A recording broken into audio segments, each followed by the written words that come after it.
Every basketball fan around the world knows the legend of MP. Son of Prince, grandson of Truck, fearless competitor, tireless worker, winner.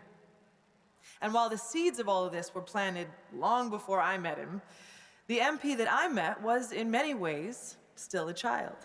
Now, I don't mean that as an insult. When he first walked into my office, he was only 19 years old. How many of you were fully formed adults at 19, huh? Shaq? I'm looking at you specifically, buddy.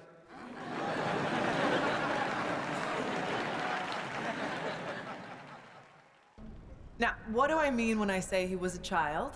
Well, for one thing, he had a child's enthusiasm for the game. MP hung on my every word when we first met. Listened to everything I said like it was the most important thing he had ever heard. I mean, he really did listen.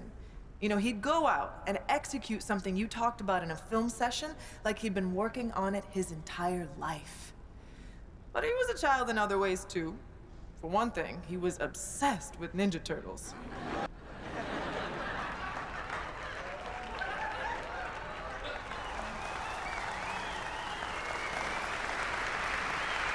I'm serious. He had the figurines and everything. He said they'd be worth a lot of money one day, but I'm pretty sure he played with them when no one was watching.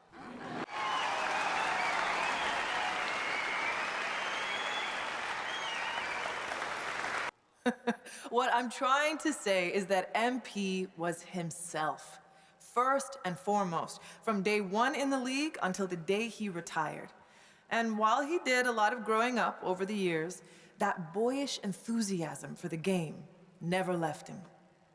It's what made him great. He never lost that passion for learning and growing and getting better. And I'm pretty sure he still has those Ninja Turtle figurines laying around somewhere.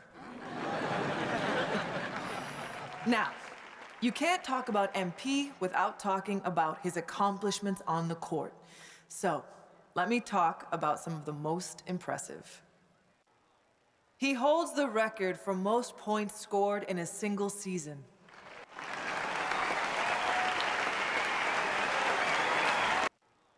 That's right. He scored more points in a single year than Wilt. More than MJ, more than LeBron, more than whoever your favorite's favorite is. MP was that dude.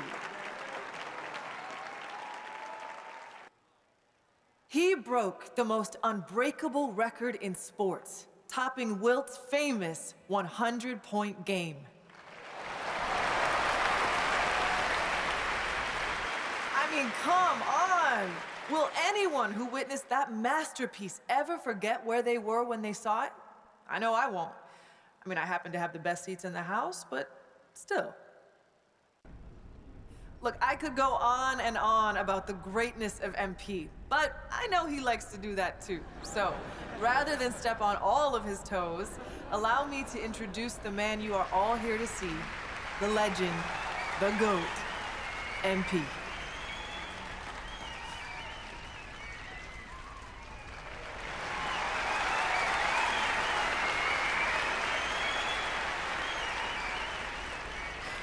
Thank you so much. And thank you, Coach Warren, for that beautiful introduction. Some people might be wondering why you took a few shots at me in my extremely valuable collectibles, but anyone who knows you knows you're a master motivator. And anyone who knows me knows I rise to the occasion when I've been disrespected. So once again, thank you. Thank you from the bottom of my heart for helping me unlock the best version of me.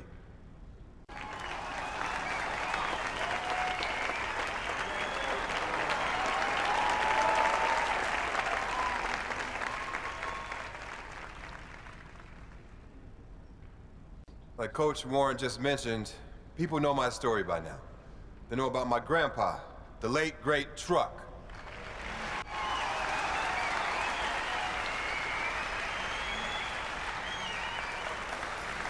They know about my father, Prince, and how he joined the league as a cocky kid, but left a champion. And what they might not know is that throughout my career, me and my dad would have these sprawling conversations late into the night, where we talk about the history of the game and my family's place in that history. One of my favorite memories from those conversations was the time my dad told me the story of my grandpa's first NBA game. My grandpa didn't have the advantages I had growing up. He was raised in the inner city by a blue-collar father and a stay-at-home mom. There were times when they struggled to put food on the table, but he never complained. He never asked, why me? He just put his head down and got to work. He could have taken the easy way out and did things he wasn't supposed to make a quick buck. But my grandpa, he wasn't built like that. He had love in his heart, and he wanted to make his parents proud. Now, don't get me wrong. If you mess with him or someone he loved, hey, well, trust me, you didn't want to do that. When it came time to fight for what was right, he never backed down. And that's the kind of ball player he was. He didn't have the most skill, but he had the most heart. He fought for a spot in the NBA like his life depended on it. Through sheer force of will, he got drafted by the Celtics in the 3rd round. He was sent to a minor league team to start his career, but he stayed ready. And it's a good thing that he did, because he only had 24 hours from the time he was called up to the time he had to guard Magic Johnson. And what did he do? He shut him down when everyone expected him to fall on his face. Nah, my grandpa, he rose to the occasion. I'll never forget the pride I saw on my father's face when he told me that story. He knew that if it wasn't for my grandpa's fierceness, loyalty, and unwavering belief in himself, neither of us would be where we are today. I love you, Grandpa. Thanks for everything.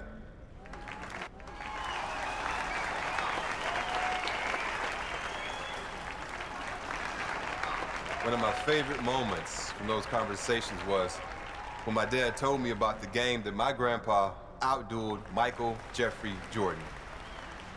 Everyone remembers Truck as a defensive force, a great locker room guy, a valuable veteran mentor who showed young guys the ropes.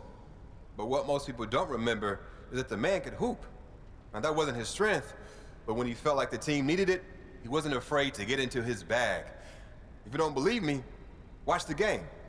For those who need a refresher, the Pistons lost their first 3 matchups with the Bulls that year, and Coach Daly was sick of it. So during the 4th game, when MJ went out for 11 of the Bulls' first 12 points, my grandpa got the call to come in and knock MJ around a little, bad boy style. But Grandpa had other plans.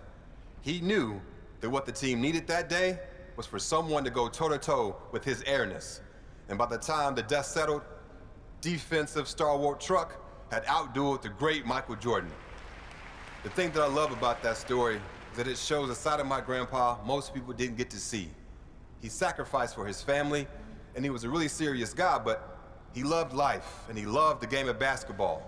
And every once in a while, that fun-loving guy would come out of his shell and show the world that you can't pigeonhole someone, no matter how well you think you know them.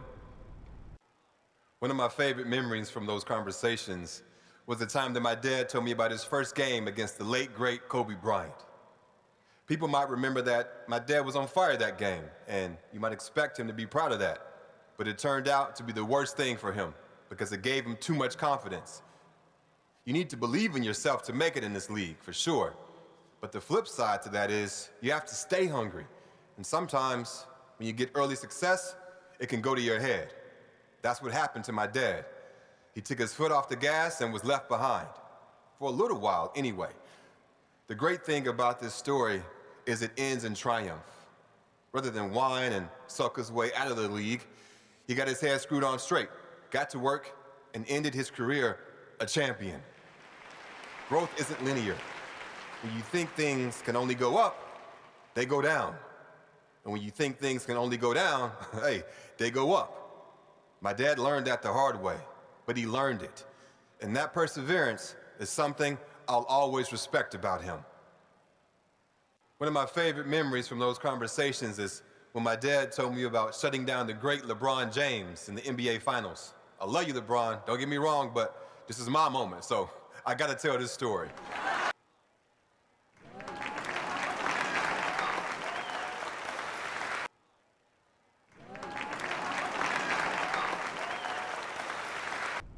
That's not always easy for someone like him. My dad could hoop. He had everything in his bag. The proudest moment of his career was Game 4 of the finals, when he used every last ounce of energy he had to shut down the greatest player on the planet. And again, I'm sorry, LeBron, but he held King James to under 10 points. Do you understand how wild that is in that moment? Lots of people still think he's some brash kid with no respect for the game. But those who knew him and love him like I do understand that he's a human being, one who learned from his mistakes and came out on the other side a better ball player and a better human being.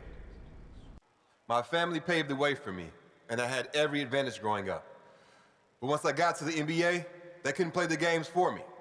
And as a lot of you remember, my first game was the most hyped debut since LeBron James.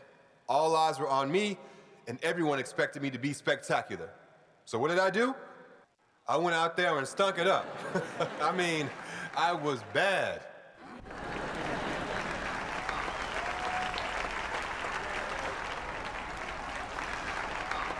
People don't think of me that way now, obviously. I've had a lot of success, or I wouldn't be here.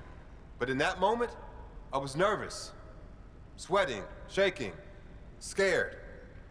It just goes to show, people you look up to, people you think are invincible, we failed more times than you can imagine. If you want something bad enough, don't let failure stop you. Learn from it, and you grow. And if you keep working, you'll reach your goal. One of the most important things you can do if you want to have success is to set goals. And me, being who I am, I set some pretty lofty ones for my rookie season. I wanted to be the first player in NBA history to win Rookie of the Year, MVP, a championship, and Finals MVP. And I did it. People said I was crazy, but I knew I had the talent and the drive to do what had never been done before. It might sound cocky, but what's cocky when you can back it up? To me, that's just being honest.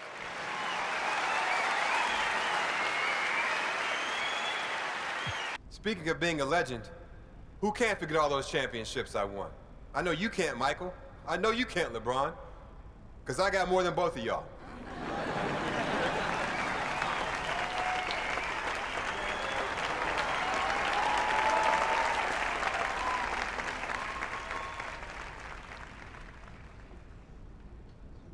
That might seem petty to some of you, but you can't get to where I am without being competitive.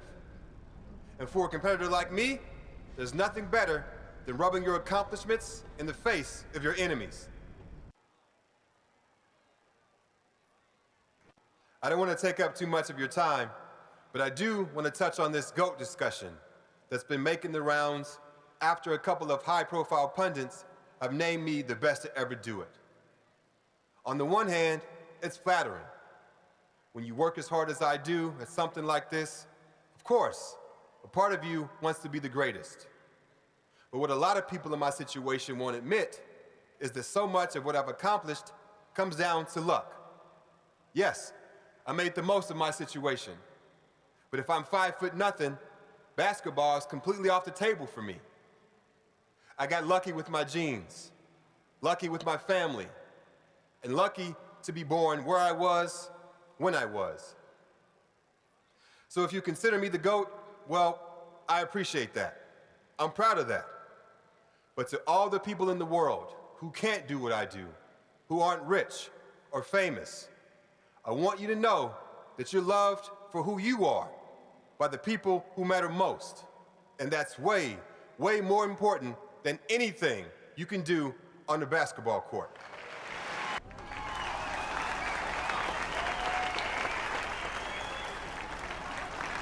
I love you all. I appreciate you all. And I thank you. Thank you for your time.